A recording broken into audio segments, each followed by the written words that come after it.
எங்க போயிட்டு வர? உன்னை வீட்ல காணோம் தேடிக்கிட்டு இருக்கோம். என் புருஷனை பார்க்க போயிருந்தேன். புருஷனா?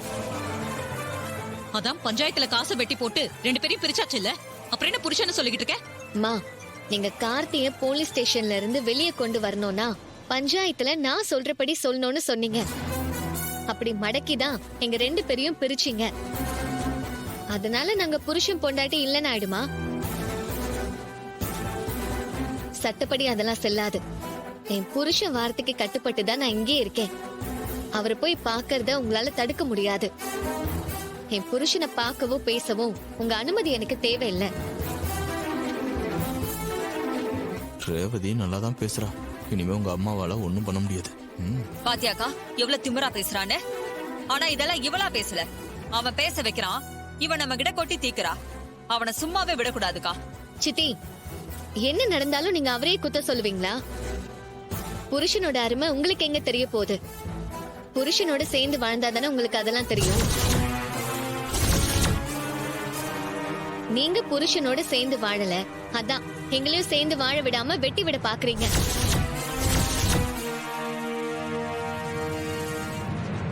பாத்தியாக்கா உன் பொண்ணு எப்படி பேசுறான்னு? நான் புருஷன் கூட வாழ தெரியாதவளாம், அதனாலதான் இவங்க 2 பேரையும் வெட்டி விட பாக்குறேனா? போதும்க்கா, இந்த வீடே கதின்னு கடந்த எனக்கு உன் பொண்ணு எனக்கு நல்ல பட்டத்தை கொடுத்துட்டா. சந்திரா, நீ worry பண்ணிக்காத. ரேவதி, என்ன பேசுற நீ? இவ என் தங்கச்சி மட்டும் இல்ல, உங்க எல்லாருக்கும் சித்தி. உங்களை எல்லாம் தூக்கி வளர்த்தவ. நம்ம குடும்பத்துக்காக தம் புருஷனையே தூக்கி போட்டு தியாக வாழ்க்கை வாழ்ந்துகிட்டு இருக்கா. இவ்வளவு போய் இப்படி அசிங்கப்படுத்தி பேசுவ? இவங்க பேசுறது மட்டும் சரியாமா? என் புருஷனை எப்ப பாரு மட்டன் தட்டி கேவலமா பேசுனா எனக்கு கோவம் வராதா? நானா எதுவும் பேசல, என்ன பேச வைக்கிறாங்க.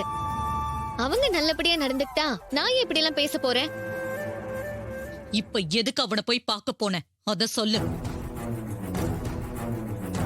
இந்த டாக்குமெண்ட் உங்ககிட்ட கொடுக்க சொன்னாரு, அத வாங்கதான் போனேன்.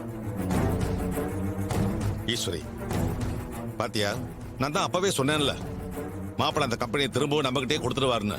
நான் சொன்னதுதான் நடந்திருக்கு. ஆமாமா, இது எப்பவும் அத்தையோட சொத்தாதான் இருக்கணும்னு சொல்லி இந்த டாக்குமெண்ட்டை என்கிட்ட கொடுத்தாரு. வாங்கிக்கோங்க, இது இப்பவும் உங்க கம்பெனி தான். என்ன அவன் எனக்கு பிச்சை போடுறானா? அவன் சம்பந்தப்பட்ட பொருள் ஒண்ணு கூட இந்த வீட்ல இருக்க கூடாது. அதான் அன்னைக்கு எல்லாத்தையுமே நான் எரிச்சேன். இன்னைக்கு இந்த டாக்குமெண்ட்டை கொடுத்தா அதை வாங்கிக்கிறதுக்கு நான் என்ன கேவலமா போயிட்டேனா? சாமுண்டீஸ்வரிடி, தானா தோன்றின சுயம்பு. எங்கேயோ எப்பவோ எதுக்கும் கை நீட்டி எனக்கு பழக்கம் இல்ல, கொடுத்ததான் பழக்கம்.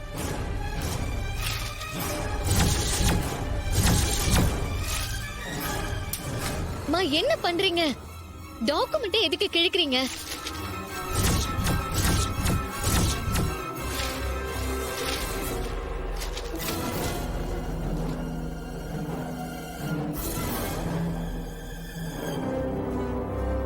அவன் கிட்ட போய் சொல்லு, அவன் பிச்சை போட்டு வாழற நிலைமையில நான் ஒண்ணும் இல்லன்னு. ஈஸ்வரி, நீ பண்ணது கொஞ்சம் கூட சரியில்லை. இப்படியா டாக்குமெண்ட் கிழிச்சு போடுவாங்க? அவன் தான் என்ன வேணும்னே வெறுப்பேத்திக்கிட்டு இருக்கான். அவனுக்கும் இந்த குடும்பத்துக்கும் தான் எந்த சம்பந்தமும் இல்லைன்னு பஞ்சாயத்திலேயே உறவை முறிச்சிட்டோம்ல.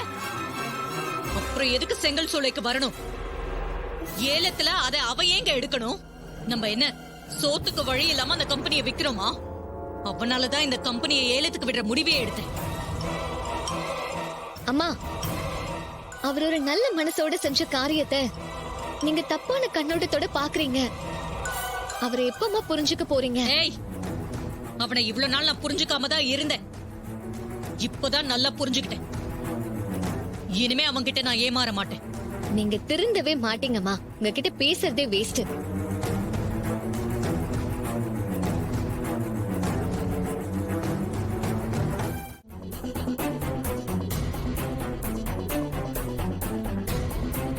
அக்கா, ஏதோ அப்செட்டா இருக்கிற மாதிரி இருக்கு. எல்லாம் அந்த டிரைவர் பையல நினைச்சுதாண்டி. பஞ்சாயத்து மூலமா உறவை வெட்டி விட்டுட்டா அவன் ஊரை விட்டு போயிடுவான், எந்த பிரச்சனையும் இருக்காதுன்னு நினைச்சேன். ஆனா அவன் இங்கே இருந்து டார்ச்சர் கொடுத்துக்கிட்டு இருக்கான். செங்கல் சூளைய ஏலத்துல எடுத்து நமக்கே பிச்சை போடுற மாதிரி கொடுக்கறான். நம்ம வீட்டுல இருக்கிறவங்களும் அவனுக்கே சப்போர்ட் பண்றாங்க. அவங்க யாருக்கும் நம்ம அளவுக்கு பாதிப்பு இல்ல இல்லக்கா, அதான் அவனுக்கு சப்போர்ட்டா பேசிட்டு இருக்காங்க. மாமாவுக்கு அவன் அவரோட தங்கச்சி பையன், அதனாலதான் அவர் விட்டு கொடுக்காம பேசிட்டு இருக்காரு. அவனை என்னதான் பண்றதுன்னு எனக்கு ஒண்ணுமே புரியல சந்திரா. அக்கா, பஞ்சாயத்துல வச்சு அவங்க 2 பேரையும் பிரிச்சு விட்டத அவனும் சீரியஸா எடுத்துக்கல, ரேவதியும் சீரியஸா எடுத்துக்கல. உன் பேச்ச மீறி அவ அவனை பார்க்க போய்கிட்டு தான் இருப்பா. அவனும் அவளோட போன்ல பேசுறான், நேர்ல பாக்குறான்.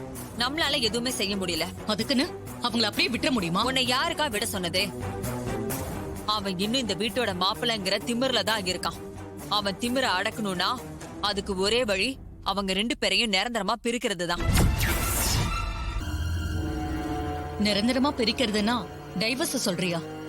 ஆமா, அவங்கள சட்டப்படி பிரிச்சாதான் அவன் மாப்பிள்ளைங்கிற உரிமையோட இந்த வீட்டுக்குள்ள வரவும் முடியாது. அதே மாதிரி ரேவதியோட புருஷன் சொந்தம் கொண்டாடிக்கிட்டு நம்மளை எதிர்த்து பேசவும் முடியாது. என்னக்கா யோசிக்கிற? இல்லடி, இது சரியா வருமானு யோசிக்கிறேன். எல்லாம் சரியா வரும்க்கா. சட்டப்படி விவாகரத்து வாங்கிட்டோம்னா அந்த டிரைவர் பையன் நம்ம குடும்ப விஷயத்துல தலையிடவே முடியாது. ரேவதிக்கு அப்புறம் எந்த வழியும் இல்ல. நாம சொல்றதா கேட்டாகணும். ம், நீ சொல்றதெல்லாம் சரிதான். ஆனா ரேவதி டைவர்ஸ்க்கு ஒத்துப்பாளா? அவனதான் உலகம்னு சொல்லிக்கிட்டு தெரியறாளே, அவன் மனசை எப்படி மாத்துறது? அக்கா, அதெல்லாம் நம்ம மாத்திக்கலாம், ஒரு பிரச்சனையும் இல்ல. பஞ்சாயத்துல எப்படி பிரிஞ்சு போகிறதுக்கு சம்மதம் சொன்னாலோ அதே மாதிரி இதுக்கும் நாம சம்மதிக்க வைக்கலாம். அந்த டிரைவர் பயலுக்கு இந்த வீட்டோட மாப்பிள்ளைங்கிற அந்தஸ்து இருக்கவே கூடாது, அதுதான் முக்கியம். அப்ப இது விஷயமா லாயரை பார்க்கலாம்னு சொல்றியா? ஆமாக்கா, நாம உடனே நம்ம லாயரை பார்த்து இது விஷயமா கன்சல்ட் பண்ணணும். அந்த டிரைவர் பயலுக்கு பலத்த அடியா இருக்கணும். எதிரியை எதிர்பாராத நேரத்துல அட்டாக் பண்ணணும். அப்பதான் நாம ஜெயிக்க முடியும். ம், சரி, வா போய் லாயரை பார்க்கலாம். போலாக்கா.